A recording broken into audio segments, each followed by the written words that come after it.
Oh, don't mind me, ladies and gentlemen, I'm just here with my vintage Pokemon cup. Oh yeah, buddy, I'm telling you, this is straight out of the 90s, early 2000s. But today we're not talking about a vintage Pokemon cup.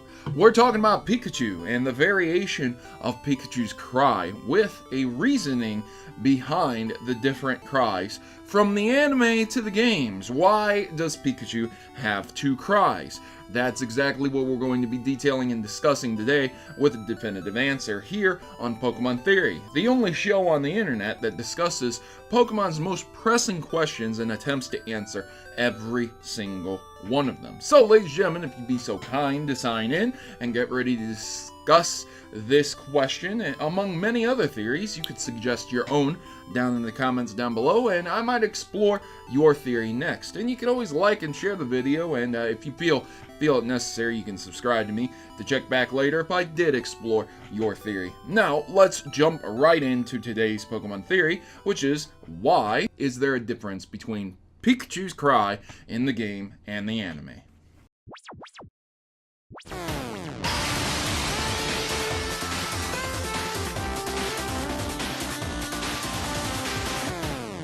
We got information recently in interviews detailing and discussing the origins of Pikachu, as well as a second evolution of Pikachu, that's an evolution for Raichu, called Gorochu, a Pokemon that was supposed to embody the god of thunder and lightning over in Japan, which had horns and fangs, similar to Raichu, but just a little bit different.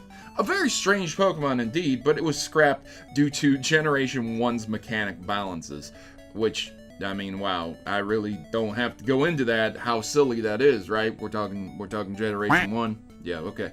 So, continuing on, ladies and gentlemen, we had the original designers talk about several things, like how Pikachu's original design was supposed to be based off of a rice ball, kind of, a rice cake, with eyes and ears, to symbolize a very small, kind of circular, cute mouse.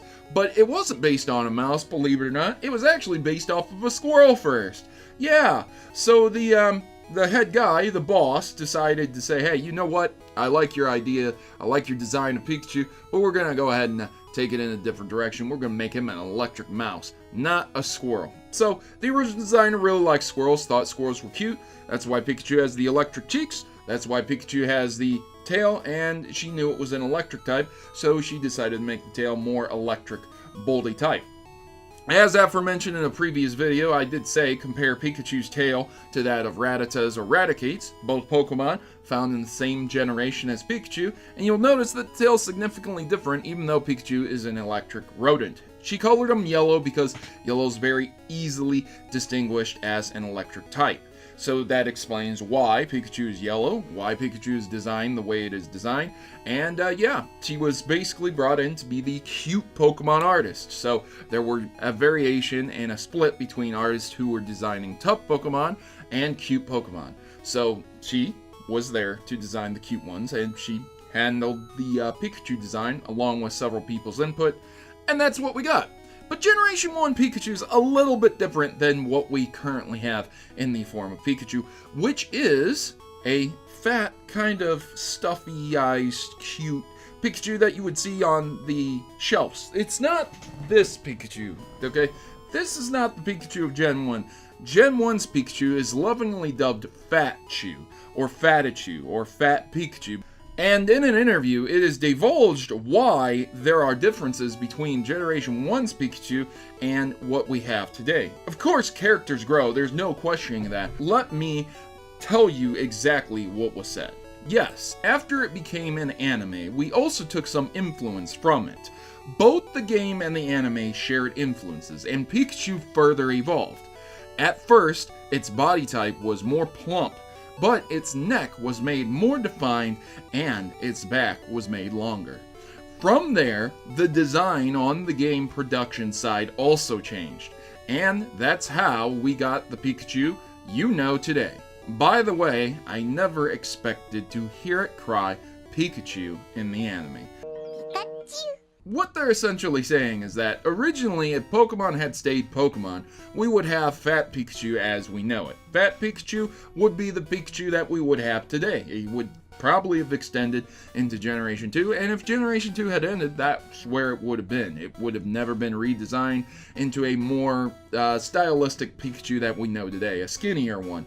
As aforementioned, she stated Pikachu had evolved. Yes, I like the pun, evolved, we're talking about Pokemon, but in reality, likely Pikachu would have stayed what it would have stayed, and we would have looked back on Pokemon lovingly as a game that was really, really nice on the Game Boy a long time ago. A lot of games go that way. Earthbound, Chrono Trigger, where they have very few sequels that are worth looking at, if at all any. And so, that's exactly what would have happened to Pokemon. Pikachu itself was influenced by the animation's launch worldwide. As the anime grew more popular worldwide, we understood that, yes, people are really enjoying this Pikachu in the anime. And so, instead of having Pikachu just make noises in the anime along with the rest of the Pokemon, they had decided to have the Pokemon say their names. They liked that a little bit more. In another interview that I've read long since past, they did discuss why the Pokemon say their names, but they never really divulged or detailed why Pikachu itself was saying its name. And this is due to the simple fact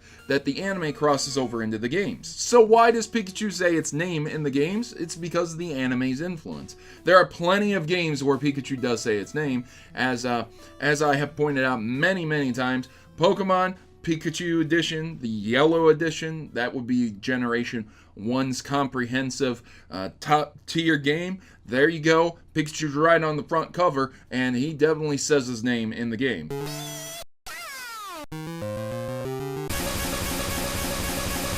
You might be saying to yourself, well, why out of all the Pokemon does Pikachu say its name? Well, there you go. You have your answer. The anime's influence caused Pikachu to change within the game, so not only in the anime, but also in the games themselves. And I guess that's a pretty satisfying answer. You might be saying to yourself, well then, why doesn't Meowth change? Why aren't Team Rocket in the games more? And things like that. Well, here's the thing. There's definitely a separation of canon here. So a lot of people don't even take Pokemon Yellow to be the canonistic version of the game series for Generation 1. Most people either take Fire Red and Leaf Green, or they take either Green, Red, or Blue, or say all three of them combined together is basically Generation 1. So Pokemon Yellow is not even canon for the game line series, meaning that there's definitely a separation there.